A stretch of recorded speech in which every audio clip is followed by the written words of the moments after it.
আজকে নাগরিক সমাজের পক্ষ থেকে আমরা নির্বাচন কমিশনের সিইওর অফিসে এসেছিলাম।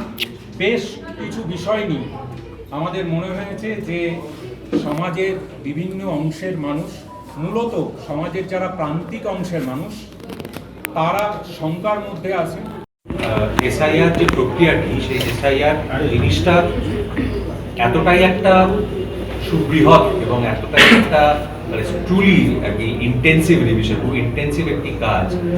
সেই কাজটি এবং আমাদের দেশটি এমন একটি দেশ, আমাদের রাজ্য এমন একটি রাজ্য যেখানে একটা ইংরেজিতে একটা কথা আছে যে ওয়ান গ্লাভ ফিটস অল, মানে ওয়ান সাইজ ফিটস অল। এই ওয়ান সাইজ ফিটস অল নিয়মটা এসআইআর এর ক্ষেত্রে, আমাদের মতো একটা রাজ্যের ক্ষেত্রে এটা কিন্তু একটু মুশকিল সৃষ্টি করছে বলে আমাদের মনে হচ্ছে। আর তার কারণটা হচ্ছে যে সবাই তো একরকম ভাবে ডেটা প্রসেস করতে পারে না, সবাই একরকম ভাবে একটি লেখা পড়ে সেটা থেকে কি মানে করব, তার মধ্যে ক্রমাগত বৈদ্যুতিন মাধ্যমে নানা রকম কথা চলছে, পাড়ায় নানা রকম কথা চলছে, সব মিলিয়ে একটা খুব বড় কনফিউশনের সৃষ্টি হচ্ছে গোটা জিনিসটা থেকে। এবং সেই জিনিসটা শুরু হয়েছে কিন্তু আমার মনে হয় ব্যক্তিগতভাবে সেটা হচ্ছে এসআইআর এর সঙ্গে নাগরিকত্বর কানেকশন থেকে জিনিসটা। তো সেইখান থেকে তারপরে একটা খুব বড় প্যানিক সৃষ্টি হচ্ছে যখনই বাম থেকে কোনো চুন খসছে, তখনই সাধারণ মানুষের মধ্যে, যারা হয়তো খুব বেশি পড়াশোনা করা নন, যারা হয়তো সমাজের অন্তর্জ শ্রেণীর বা প্রান্তিক শ্রেণীর মানুষ, তাদের আরো বেশি করে এই প্যানিকটা হচ্ছে যে তাহলে কি আমি আমার ভোটাধিকার থেকে বঞ্চিত হলাম। তার থেকেও বড় কথা, যে জিনিসটাকে একটা প্রতিষ্ঠা দেওয়া হয়েছে গত কয়েক মাস ধরে, সেটা হচ্ছে এটার মাধ্যমে তুমি যে ভারতবর্ষের নাগরিক সেটা আরো একবার তোমাকে প্রমাণ করতে হবে। এইটা থেকে কি তাহলে কি আমি নাগরিক থাকলাম না? এটা থেকে একটা আতঙ্কের সৃষ্টি হচ্ছে, একটা আতঙ্কের আবহাওয়া, যেটার ফলে মানুষ অসুস্থ হচ্ছে, মানুষের হয়রানি হচ্ছে। এবং সেইগুলো ভারতের জাতীয় নির্বাচন কমিশন একটি অত্যন্ত, মানে তার একটি গৌরবোজ্জ্বল ইতিহাস আছে, একটি অত্যন্ত, যেটা তন্ময় বলি, যেটি অত্যন্ত গুরুত্বপূর্ণ এবং সম্মানীয় প্রতিষ্ঠান। আমাদের যে ভারতীয় গণতান্ত্রিক ব্যবস্থা, তার যদি কয়েকটি সব থেকে গুরুত্বপূর্ণ পিলার বা স্তম্ভ মনে করি, তার মধ্যে একটি অন্যতম। তো তাদের প্রতি আমাদের আবেদন ছিল যে তারা যাতে মানুষকে এই সাহায্যটা করেন যে সঠিক ইনফরমেশন, সঠিক তথ্য, কিভাবে কি করতে হবে, কেন কি হচ্ছে, এই তথ্যগুলি যেন সমাজের একেবারে শেষ স্তরের মানুষ অবধি সেটা পৌঁছয়। সেটা যেন ওপরের স্তরে কিছু মানুষ বুঝতে পারলেন, তারা তাদের মতো করে নিলেন, এটা না হয়ে থেকে গিয়ে যেন একদম শেষ মানুষটি, to the last man or woman, সেই অবধি যেন, লাস্ট পার্সন আমি বলবো, সেই অবধি যেন সেই তথ্যগুলি পৌঁছয় এবং তারা যেন আতঙ্কে তাদের বাস না করতে হয়। যে সমাজের বিশিষ্ট মানুষ যারা নিজ গুণে পরিচিত, তাদের আলাদা করে পরিচিতির কোনো দরকার নেই।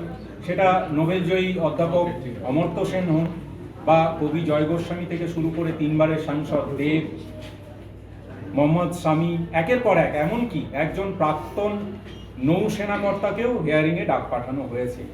এই বিষয়গুলো আমরা তুলে ধরেছি। যারা ট্রান্সজেন্ডার আছেন, তারা 2002 সালে, ধরুন তার নাম জয় ছিল, আজকে জয়ী হয়ে গেছে, তাহলে তাকে ম্যাপিং থেকে বাদ দিয়ে দেওয়া হয়েছে, তাদের কি হবে? বারবার বলা হচ্ছে নির্বাচন কমিশনের পক্ষ থেকে যে বয়স্ক মানুষদের আসার দরকার নেই, তারপরেও কিন্তু আমরা দেখছি ক্রমাগতভাবে 80 বছর বলেছেন, কিন্তু তারপরেও 100 বছর, 104 বছর এরকম বৃদ্ধা, বিশেষভাবে যারা সক্ষম, সেই মানুষগুলো হেনস্থার শিকার হচ্ছে। মানুষ তারা ডাক পাচ্ছেন, এবার হতেই পারে তাদের তথ্যাবলিতে, তাদের যে তথ্য তারা প্রোভাইড করেছেন তার মধ্যে কিছু হয়তো কিছু গরমিল আছে, কিছু কোথাও হয়তো যান্ত্রিক গোলযোগ আছে, যাই থাকুক না কেন। কিন্তু যে বিশিষ্ট মানুষদের কথা আমরা বলছি, তাদের মধ্যে একজন ভারতীয় জাতীয় দলের পেসার, যিনি বারবার দেশের দলকে জিতিয়েছেন, যে দেশের জার্সিতে খেলেছেন এবং জিতিয়েছেন, তাদেরকে যখন ডাক পাঠানো হচ্ছে, তখন সেই ধরনের লোক যখন ডাক পাঠানো হচ্ছে, তখন জিনিসটা শুনতে ভালো লাগছে না বা দেখতে ভালো লাগছে না। এই জিনিসটা কিভাবে যাতে মানুষের কাছে বা তাদের কাছে, যাতে অসম্মান ছাড়া তাদের কাছে কিভাবে জিনিসটা পৌঁছয়, সেটাও কিন্তু দেখাটা কর্তব্য। তারা আমাদের দেশকে যা দিয়েছে, প্রফেসর অমর্ত্য সেনই হোক, মোহাম্মদ শামী হোক বা দেব হোক, বা আরো যারা ডাক পেয়েছেন তাদের কথা বলছি, কৌশিকী চক্রবর্তী হোক, যেই হোক না কেন, তাদের তাদের দায়িত্ব, এটা কিন্তু আমাদের সকলের দায়িত্ব বা জাতীয় নির্বাচন কমিশনের দায়িত্ব যে এই সম্মানীয় মানুষগুলোকে তাদের প্রাপ্য সম্মানটুকু ফিরিয়ে দেওয়া এবং তার সঙ্গে সাধারণ মানুষ যাতে আতঙ্কে না থাকে সেটা এনশিওর করা, সেই নিয়েই আমাদের আবেদন ছিল।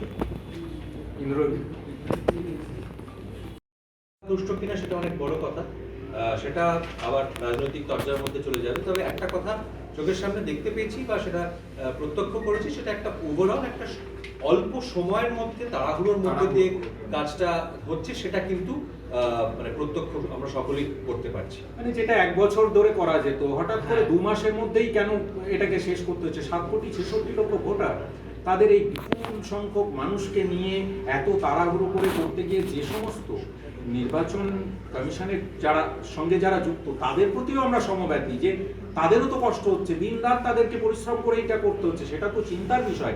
আজকে সেটা করতে গিয়ে তাদের মধ্যে যারা মানসিকভাবে চাপ নিতে পারছেন না, অসুস্থ হয়ে পড়ছেন, এমনকি কিছু লোকজন প্রাণও হারিয়েছে, এইগুলো তো দুঃখজনক।